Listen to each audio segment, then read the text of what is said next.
Call this June meeting to order, and we're going to have a word of prayer, and then we'll do the pledge. Let's pray. Father, we thank you for this day. God, I thank you for the school. I thank you for your blessings, for the administrators, for the teachers. God, you blessed us with good people, and I just thank you for that. I thank you for your hand of protection. I ask you right now to give us wisdom. God, as we make decisions for this school, God, I ask you to just guide us and direct our steps. Help us to make good choices.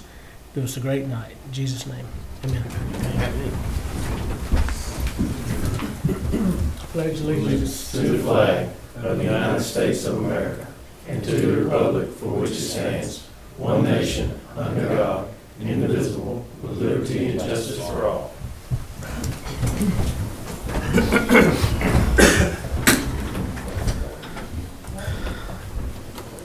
First item we have on our agenda tonight is the consent items. So we have the minutes of the May 9th meeting, overnight field trip for the USA National Competition in Atlanta, overnight field trip for a basketball camp in Myrtle Beach, and then we have some fundraisers, and we have 5 non-resident enrollment requests. So I need a motion to consent item. I'll make a motion we approve the consent items with the removal of G. Okay. Do I have a second? Second by Mr. Heitman. All in favor? Unanimous. All right. No public participation. We have no public participation. So next we have Coach Homskus that wants to speak to us about a financial update. First, thank y'all. I appreciate it. I know you're busy. You've got a lot going on. I just wanted, at the end of this thing, this is my last hurrah as AD, and I wanted to tell y'all thank y'all for allowing me to be the athletic director for the last 3 years. It's been a privilege, and I certainly have enjoyed the experience. But I did want to say a few things on my way out. There's some things I believe that we need to make sure that we're looking, because we've got some storms coming. If we're not prepared for them, and I think that where we're going, we'll end up going backwards. We'll go back to where we were, and I don't want to see that happen.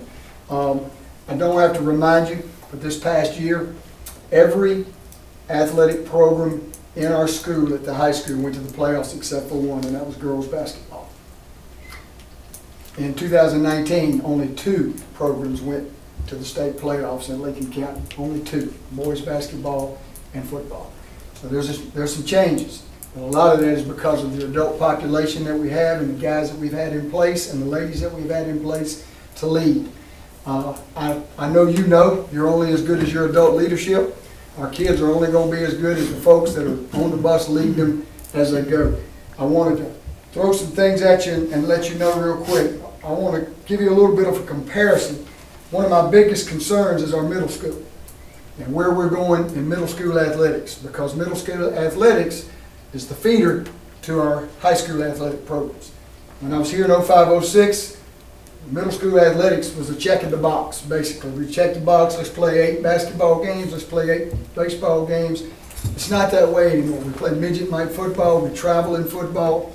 We have more sports now. We're playing boys and girls soccer at the middle school. We're trying to incorporate track. We don't have a middle school track team. If we had, we'd have probably won everything because we have some speed in that group. But my point is our high school guys, we're taking them out there and working them and doing it for nothing, but they're trying to build the program. So I asked Washington Wilkes, who is our greatest rival, nearest school to us, closest to us in enrollment. They've got a few more students than we do. But I want you to hear what they're investing in their middle school sports. They're investing in the adults, which are investing in the kids. Middle school football at Washington Wilkes, they have invested $6,400 in middle school football. We invest $2,000. $6,400 in middle school football. They have a head coach position and they have 4 assistant positions, and they're paying all of them. Middle school basketball, they have $1,200 invested in both. So $2,400, we're paying our coaches $650 a piece. Middle school baseball, they have 2 positions, 1,100 and 1,400. 1,114, or they have $2,500 invested in middle school baseball. We have $650 invested in middle school baseball. Middle school track, they have $1,500. We don't even have a middle school track supplement, nor a team, but we do have kids that work with our high school. And then I'm gonna throw one varsity sport at you and let you see the difference in this. And this blew me away. Their varsity track program, they have $8,000 invested in varsity track. Now, that's boys and girls combined. We have 4. We're half of that, but yet we're asked to compete against them and to defeat them, and that's the barometer that we have. Now, I want to throw something at you as we go in. Our entire middle school staff, except for me and our boys soccer coach, are volunteer. They all come from our community, so we're very blessed that we've got people in our community that are willing to coach our kids and do it. But they could walk away tomorrow, and we don't have an answer. And $650 is not very enticing to bring anybody else in the fold. Y'all know that, and you understand that. And the hours that these folks are spending with our kids, it's unbelievable. We're not just talking about practice time, and I would say a soccer team probably practices 2.5 hours a day. So you've got 7.5 hours in a week, and then when you go on the road, you're on the bus with them there, you're on the bus back. A lot of them are pulling money out of their pockets just to feed them sometimes, just because that's what they want to do. But my point of the matter is we've got adults that are doing this that are community folks. But when they step out and they walk away, what are we going to do? What's going to be our answer? Also, I'm going to bring up our boys soccer coach, and I'm going to use him as an example because he came to me and he doesn't mind me saying this. He said, Coach, this year I'm going to be committed. Kyle, you brought him to me. He's been a major asset to us, incredible asset to us. Our boys soccer team went to the playoffs for the first time in history.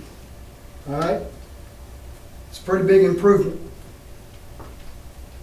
He makes $2,000 to do soccer, and he accepts that. But he can make $50, and he does, $50 a student tutoring after school. We'll pay some of him, we'll pay our teachers $50 an hour to tutor kids. And that's we need to tutor children. I'm not here to be an advocate against tutoring children. I think it's a great thing. But we'll pay our adult teachers $50 an hour. He can tutor 4 kids in a week, spend 4 hours in a week, and make $200. And in 10 weeks, he can make what he's doing for soccer. And he's going to spend 4 months in soccer. He's going to go from January to late April in soccer.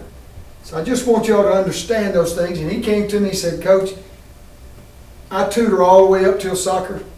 This guy's got 5 children. Now, I mean, that's his problem. And he did that himself, okay? I get that. But 7. 7 children. It's 7? Another on the way. Oh my gosh. All right. Well, y'all understand what I'm saying. I think as a board, as your AD that's leaving and walking out, I want you to know we've got some issues in the middle school supplement area that we've got to address, and we've got to take care of these guys so we can at least entice someone to take the community folks' spot when they do leave.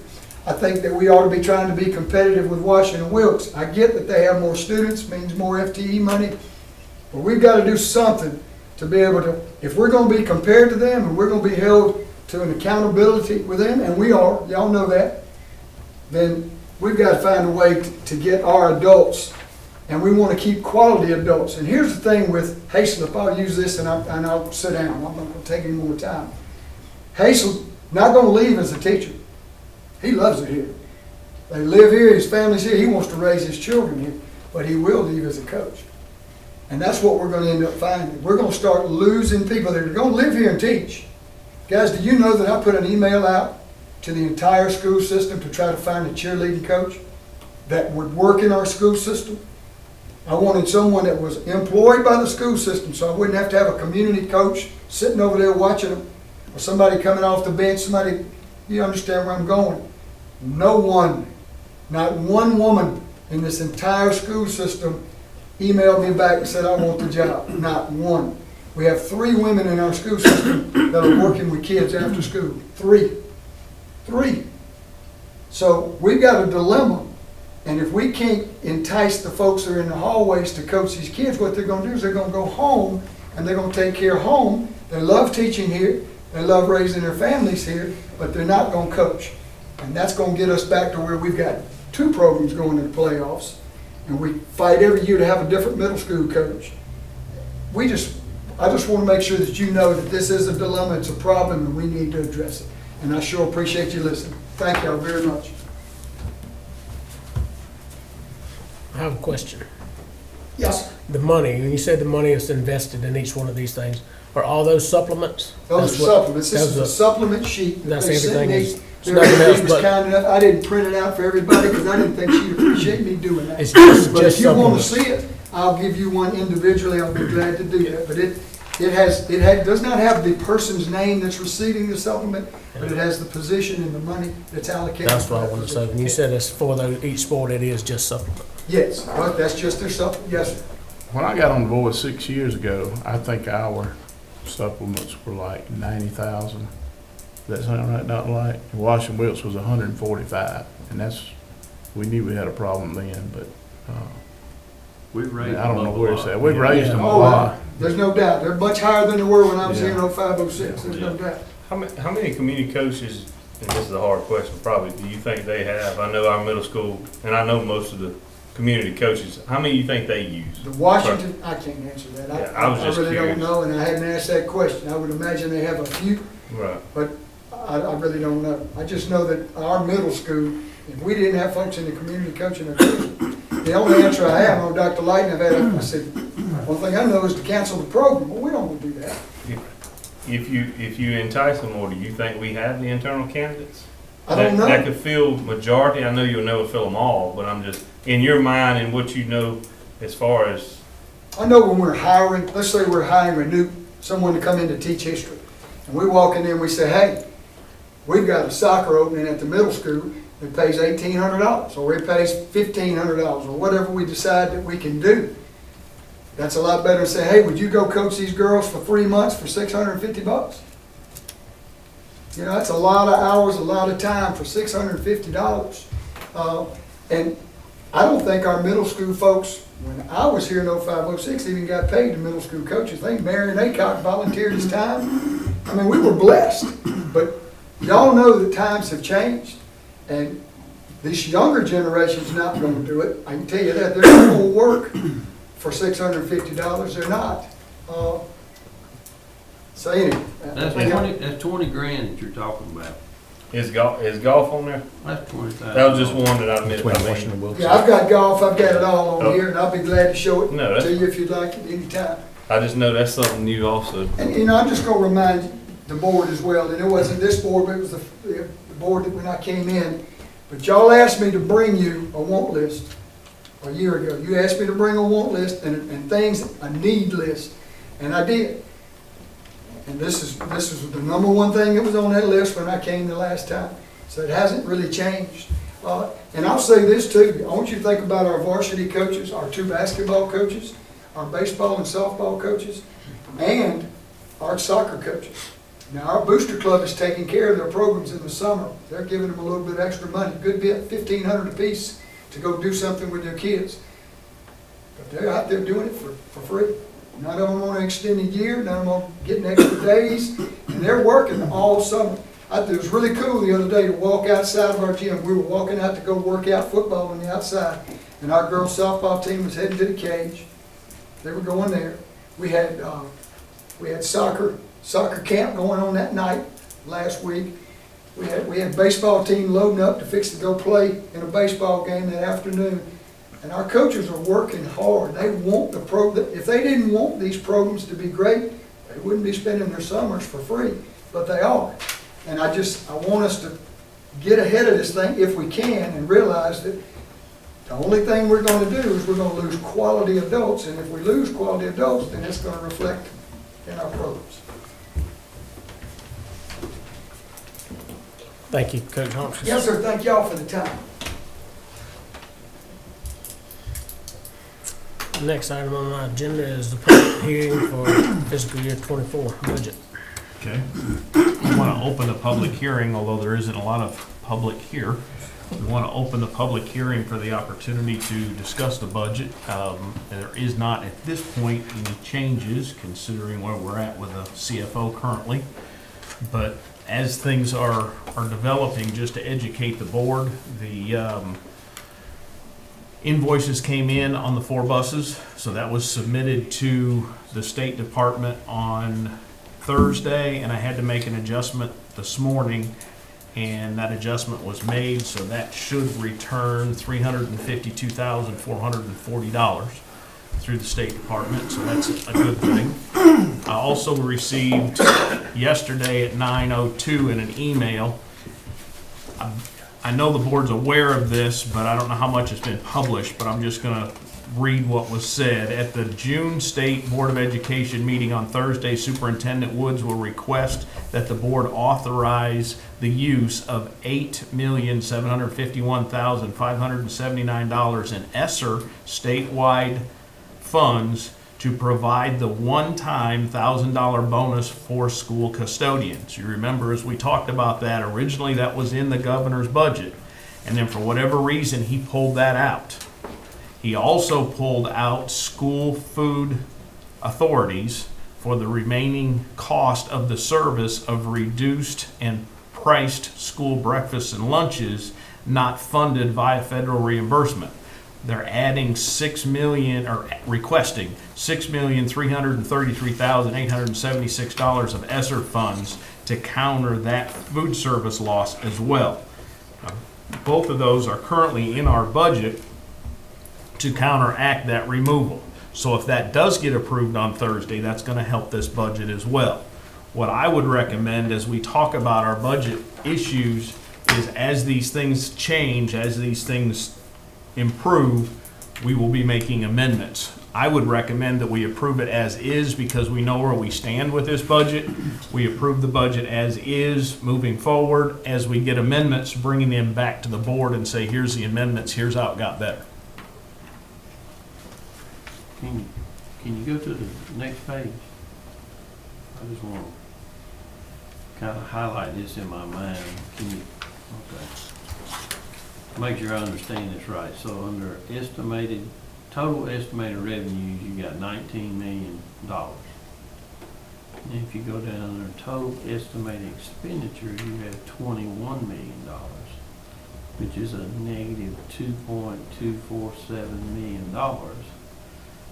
Fund balance of $4 million. So is that saying in maybe by the end of 2025 we might be broke? That would say we would have $2,055,000 left in the bank, is what that would say. Now, in the past, we have never spent as much as been estimated, but yes, that's what it's saying. So the estimated fund balance, July 2023, is going to be $4 million. So next year we'll spend $2 million, and the next year it'll be $2 million. So by 25. I would like to think we will budget better in '24 to be able to counter that, and also you don't have the things I just talked about here in there. So that's why I'm saying the amendments will be improving this, and all she could do at the time, and Taylor did a very good job putting this together, but all she could do at the time was the information she had to go on. Right. And as we get closer and even into the year, it changes and improves. Well, so I'm just trying to look at the worst case scenario here, That's it. whatever that is, Yes, sir. which is, You're looking at it. well, moving forward in a couple of years. Then it would, Raising taxes and well, if you, cutbacks. if you had to, you Yes. could, and we have lowered taxes for every year I've been here, which is 8, starting on number 9. Right, We have lowered taxes every year. right. So if we had to in 24, 25, we could discuss raising taxes if we had to, depending on where we're at. And finding that balance, like I said in our last meeting, currently we're low. Should we improve that with a small increase in taxes? Maybe in 24, 25. Let's see how that goes. But we also discussed, if the equalization grant was in here, we wouldn't be having this conversation. Yes, that's right. So, yeah, all those things, I'm kind of just throwing them out there so we can all be thinking about it. Absolutely, and I appreciate you I'm doing that. echoing last month, and you know. You it's are kinda- right on target, and I appreciate that. Maybe I should have let you do this, and I No, got no, You're doing good. No, you're doing fine. I just wanna make sure that everybody understands where we are, you know, here we are. Inflation, you know, That too. everything's going up, and we've been reducing taxes every year, Yep. millage rate, right? Yes, sir. Okay, You are right on target. okay.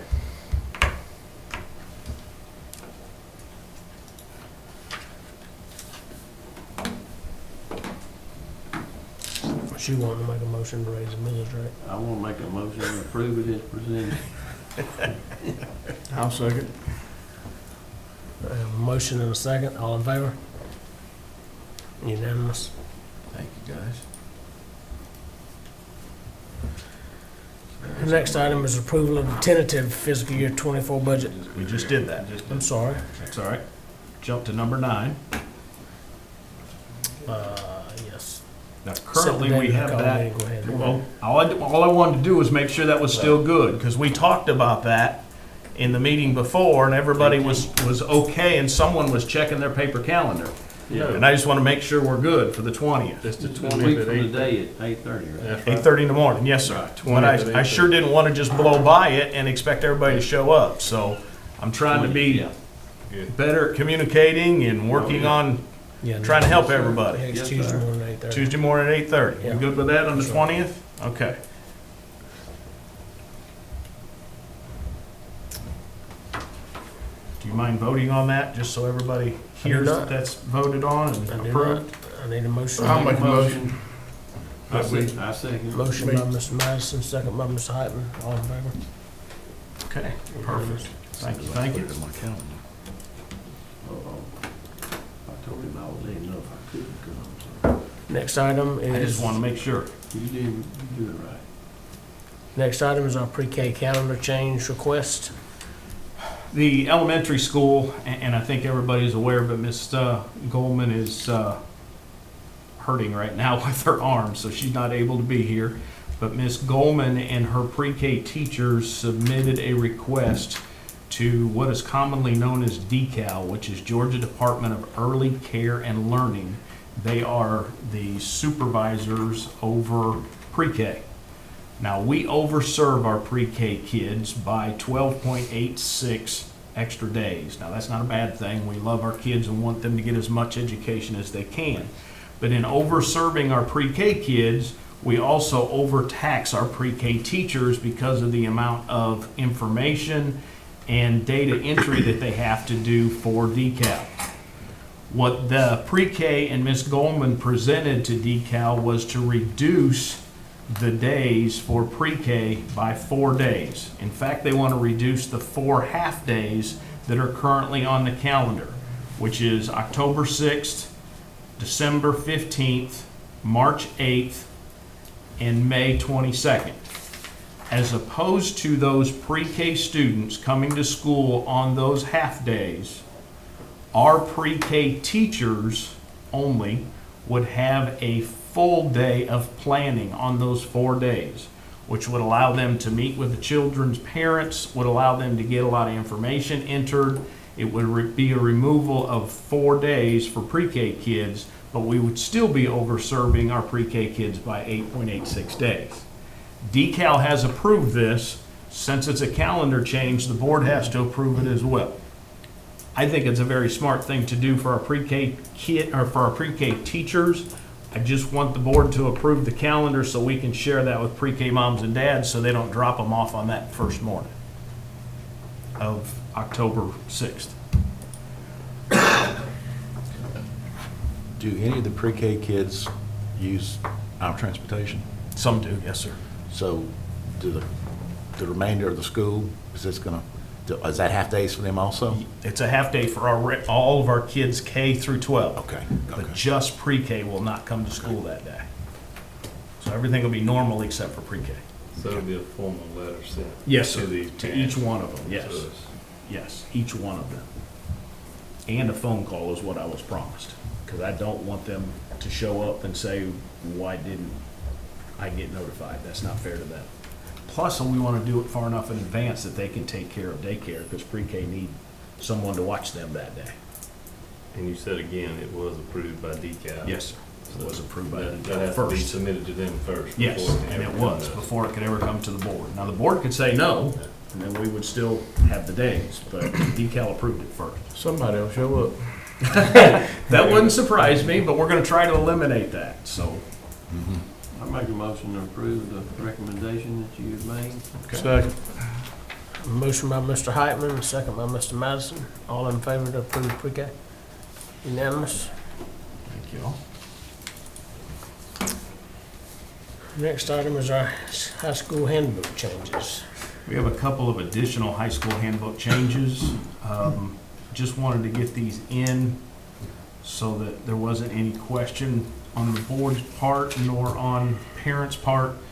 But there's two major ones. First of all, there's three actually, three major ones. The dual enrollment grading scale is added to the handbook. For whatever reason, it wasn't in there before, but it will be in there now. The honors policy, IDCG, is being quoted, and it'll affect the juniors of this coming year, juniors who possess a numeric averages of 93 or higher and will qualify for magna cum laude honors will be declared honor ushers.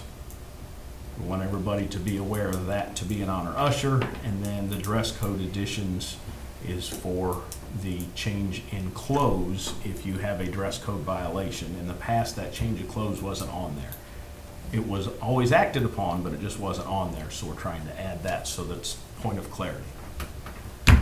Dr. Wolski, did you need to add anything to that? You No, good sir, for that those? came from our leadership team and Right. our CIP meeting this past week. Do we know, I'm sorry, go ahead. The dual enrollment grading scale is the same as it's been being, it's just being added. to Yes, the sir. book. When GMC switched this year, and they started giving out only letter grades versus the numeric grades that they were giving out prior. And that was what was in place before with, I think, East Georgia, thought they were gonna be done numeric letter grades. Yeah, Julianne And so- ran into that. Yeah, that was not in the handbook, but it was something that had been done, so we kept that same system, but we felt we needed to get that in writing so everybody could see that. Does this solve the problem we were having with the pluses and the minuses and people were getting It the wasn't- same grade as, Yeah, there really wasn't there's no way around that, because if they give you an A, they give you an A, that's what it translates to us, to A pluses. And some kids, well, I had 100, well, they give you an A plus, that's a 98. Like, there's no other way to do that. okay, Because GMC will not give us the numeric grade. grade? And we did ask multiple times. Oh, yeah.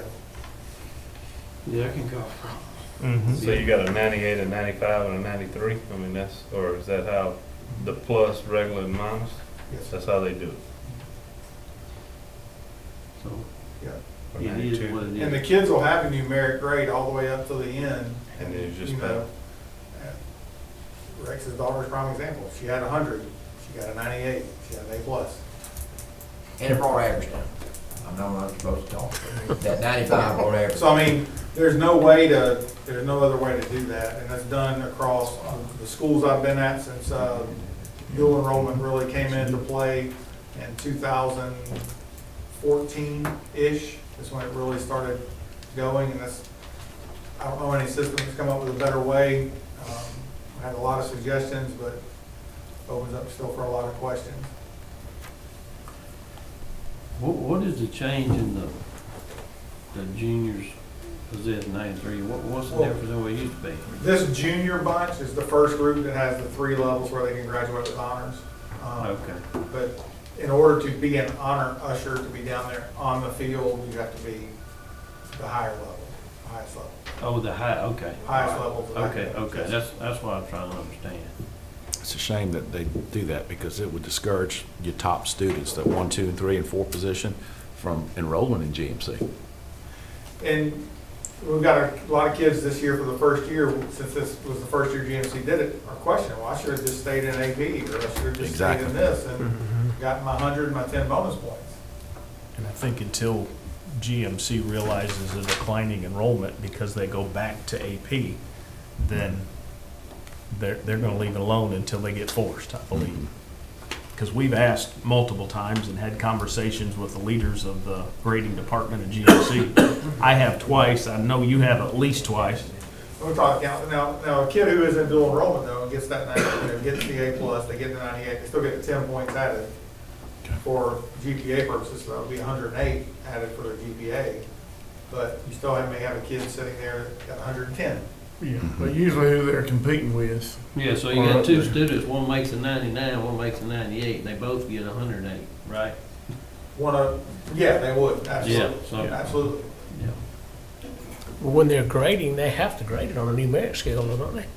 I mean, are they just grading on a letter scale? I mean, like when they grade a test, or how do you grade a test just on a letter scale? I know for most of the professors that were here this year, I looked at a couple of kids' grades, they were numeric all the way up until the final grade.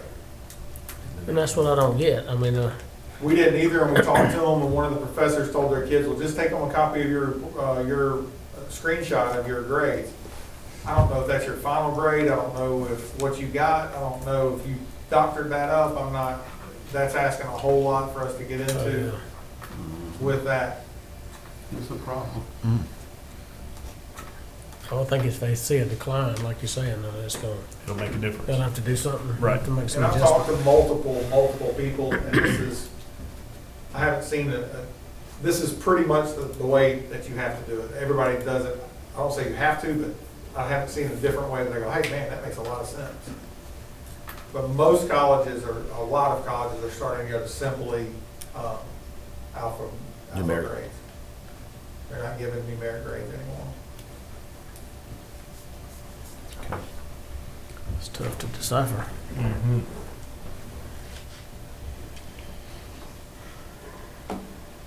Any further questions on the handbook? If not, I need a motion to approve those changes. I'll make a motion. We approve the changes on the handbook. Motion by Mr. Madison, second by Mr. Munger. All in favor?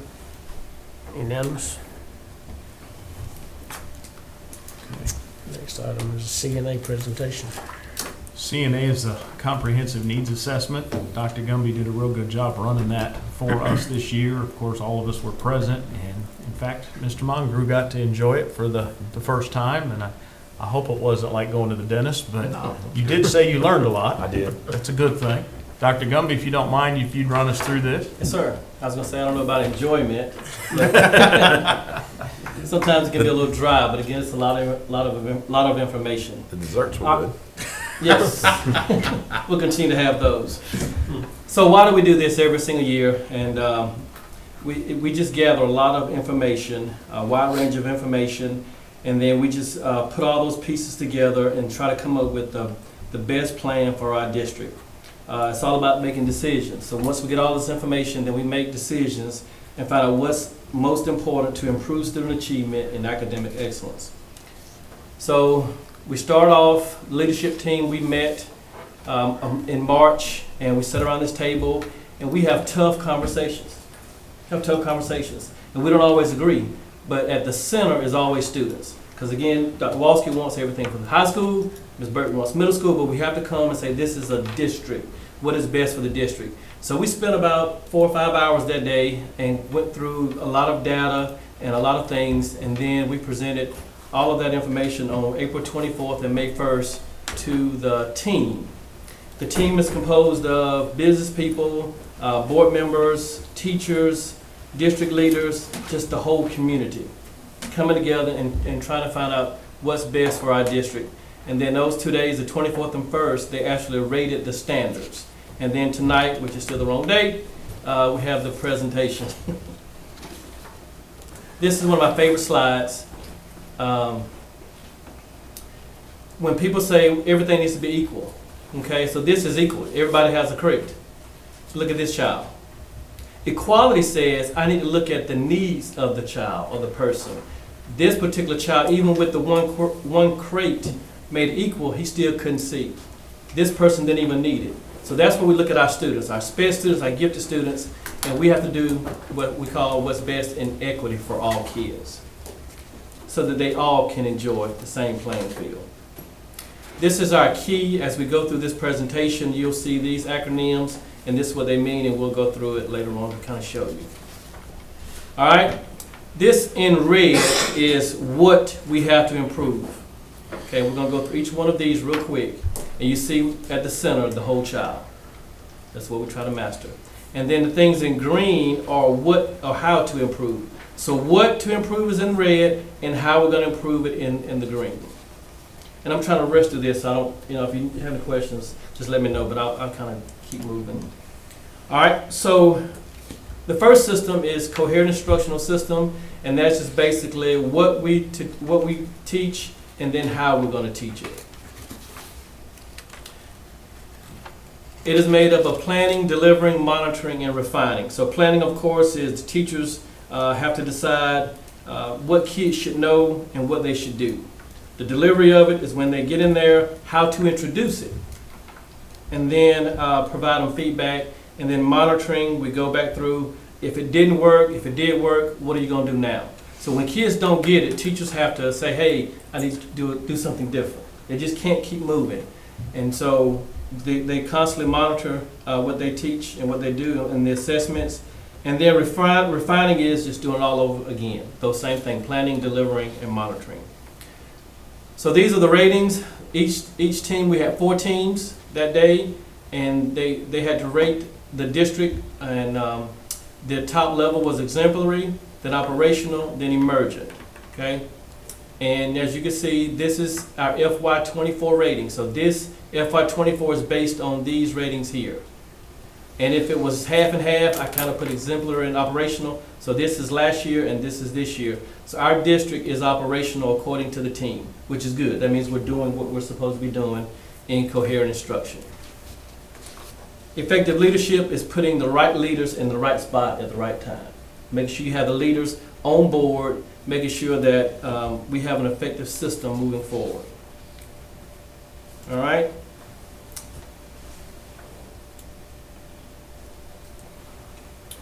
We got to make sure that learning is at the center of everything we do. That's creating and maintaining that conducive climate. And the principal's first job is not instruction, it is safety. And we're going to get to safety. So just make sure that environment is conducive to learning. When you cultivate and distribute leadership, you just got to make sure we grow people from within. Our teachers make sure they're teacher leaders, and just making sure our students have those leaders in the building. High quality instruction, that's what we always want to do in our principals and district leaders. We go into the classroom to make sure that is happening. So we actually see teachers teaching, and they're graded on their TEKS evaluation with that. Effective use of resources.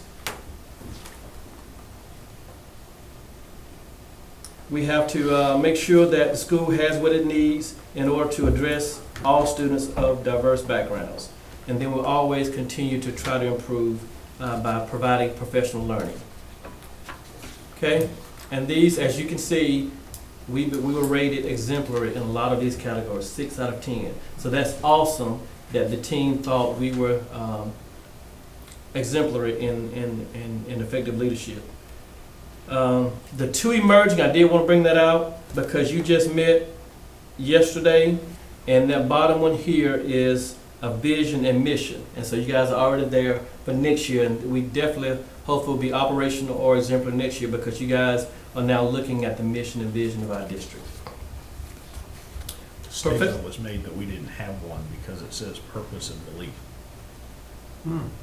So they said we were emerging, so it was one of the many reasons that we started talking about it. Professional capacity is nothing more than a qualified staff to make sure we're all on the same page and on the same team moving forward, moving kids forward.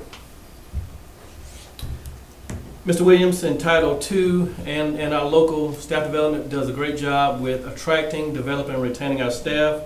We have mentorship programs for our new teachers, and in retaining our teachers, we try to make sure that they're put in the best position that's not only beneficial to them, but to student achievement. And then ensuring collaboration, we make sure that they have the time to plan with other teachers and grow as teachers. This was a strong standard here, LT4, And that says they ensure that professional learning is relevant and addresses adult and student needs. And again, that's kudos to our Title II director in making sure that we ask teachers, what professional learning do you want? How can you grow? How can you get better? And we provide that training for them. Family and community engagement, pretty much just link school to home and the community. Make sure that we're transparent. I don't know how you feel when you walk into the building, but you should feel welcome when you walk into any school building, and hope you feel that way. If you don't, make sure you let us know, because that's part of being engaging and welcoming. We want to provide the communication. It's two-way, just not us telling parents, what do you want out of the school system? And then the constant support. Parents and community needs to feel empowered, being able to advocate for their children, and that we have everyone being treated fairly. The shared leadership, equal partners with the family. Parents have to know that they have a say-so in their child's education. And then collaborating, we're just, again, connecting student, families, and community to extended opportunities that we offer, not only in the school, but in our community. All right? And if you look at the governance standard, Standard 3, every team thought we were exemplary. And again, that is communicates district policies and procedures in a timely manner to relevant audiences.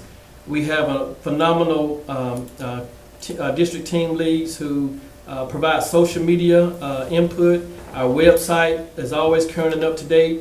The board meetings, so after we leave the board meetings, Dr. Light meets with the leadership team. We discuss what happened at the board meetings. The principals are there. The principals talk to their leadership teams. Leadership teams talk to the staff, and then to the students. So the information is ongoing and is current and relevant. All right, last standard is the supportive learning environment.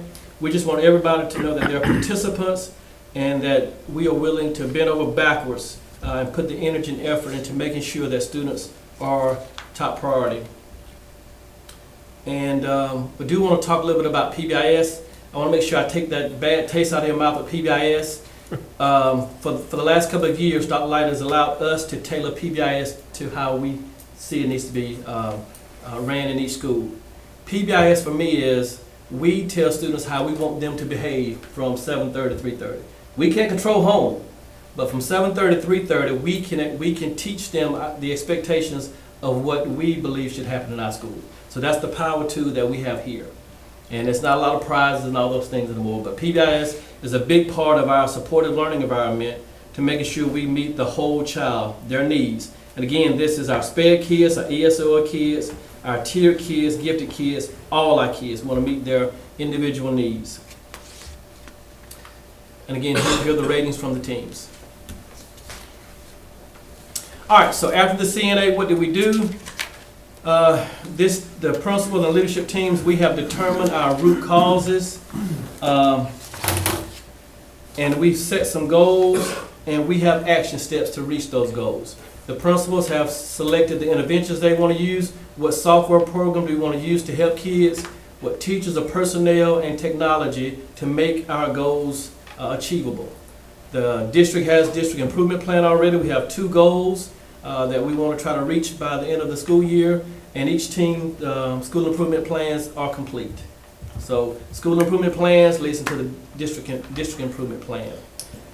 This is due to the state by June 30th, our plan. Once they give us approval, and then we can start using those federal funds and then begin implementing our plans, and then it starts all back over the next year. Any questions?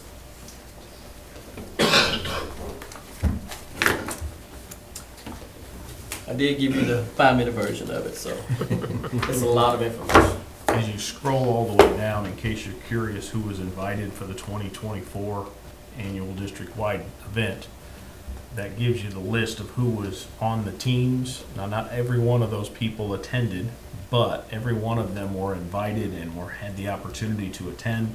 There was quite a few people there, and we greatly appreciate their not only attendance but participation, because it means a lot. And as you can tell, we definitely take the information and try to improve it as quickly as we can. It's very valuable to us. So we want to thank everybody that participated. Thank you, Dr. Gummy. Yes, sir. Yes, thank you, Thank you. Dr. Gilman, for that presentation.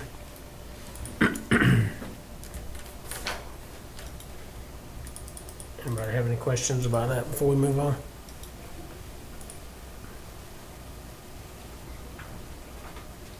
All right. Our next item is policies for review. Okay, these are just for review. They are fine the way they are written. BCDH, board meeting minutes. CGD, administrative personnel hiring. DFD, bond sales. DJEE, local purchasing. And JBD, absences and excuses, are all fine the way they are written. We have one new policy that we've been working on a little while, and hopefully this can be approved by the board, and then it can lay on the table for 30 days, and from that opportunity, it would be brought back up in July, possibly approved by the board and become a policy. This is the GAG staff conflict of interest policy, and you can see the adjustments to that policy.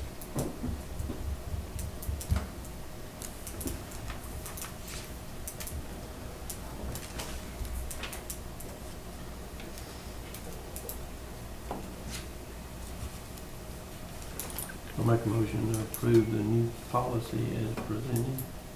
Okay. I have a motion on the table to approve the policy. Any questions, or do I have a second? I'll second. I have a second by Mr. Madison. All in favor? Unanimous? Thank you, gentlemen. Thank you all. Our next item is our superintendent's report. We have a couple of items. This one is always a joy to do, and I get to do this for the 9th consecutive time. Our food service has to go through evaluation by the health department every year, at least once, sometimes twice. And this, again, for the 9th time, both of our kitchens have received a perfect score. That is exceptional at any school, really at any facility, but at any school for the 9th consecutive time. That's awesome. There's so many temperature readings, so much food going in and out of the kitchen. There's so much going on, and they're able to do it to such a high degree that they get 100% for the 9th consecutive year in both kitchens. So I want to congratulate all of our food service workers and our new director being LaToya Singleton. Thank you so much. I have Very good. one thank you from the middle school that I wanted to read. The Board of dear Lincoln County Board of Education, thank you so much for the catered lunch from Moe's Southwest Grill for Teachers Appreciation Week. It was delicious. The entire staff is grateful to you for treating us to a nice hot lunch. All the best. Thank you, Mrs. Burke. Which was very nice, and I know that the board, for the first time that I can ever remember, provided lunches for all of the teachers and for this office on Teacher Appreciation Week, and that was very special, and we greatly appreciate it. So thank you all very much. Thank y'all. Yes, Thank y'all for thank what you do. Fred, thank you. All right. That's all I have. I need a motion to go in executive session. I'll make one. A motion by Mr. Hodges, second by Mr. Madison. I'd like to call this meeting back to order. Superintendent's recommended, and I make a motion that we hire Dylan Norman as a CFO, effective as soon as possible for the school system. Second by Mr. Madison. All in favor? Unanimous? Superintendent's recommended, and I make a motion that we hire Randy Smith and Carolee Hobbins to teach musical theater for spring semester of the next school year. Second by Mr. Reese. All in favor? Unanimous? Superintendent's recommended, and I make a motion that we hire Joan Smith as a full-time food service manager for the high school. Second by Mr. Heitman. All in favor? Unanimous? Superintendent's recommended, and I make a motion that we hire Nicole Bernard as a full-time food service assistant for the 2023-24 school year. Second by Mr. Heitman. All in favor? Unanimous? Superintendent's recommended, and I make a motion that we hire Ashley Beal as a third grade teacher for the 23-24 school year. Second by Mr. Reese. All in favor? Unanimous. I need a motion to adjourn. Mr. Madison, second by Mr. Hyde. Thank you all. Thank you, gentlemen. Remember the July board meetings later, 18. 18th. I'll let you know. Next Tuesday morning. Next Tuesday, Next Tuesday morning, 8:30. Next Tuesday morning at 8:30 right here, the 20th.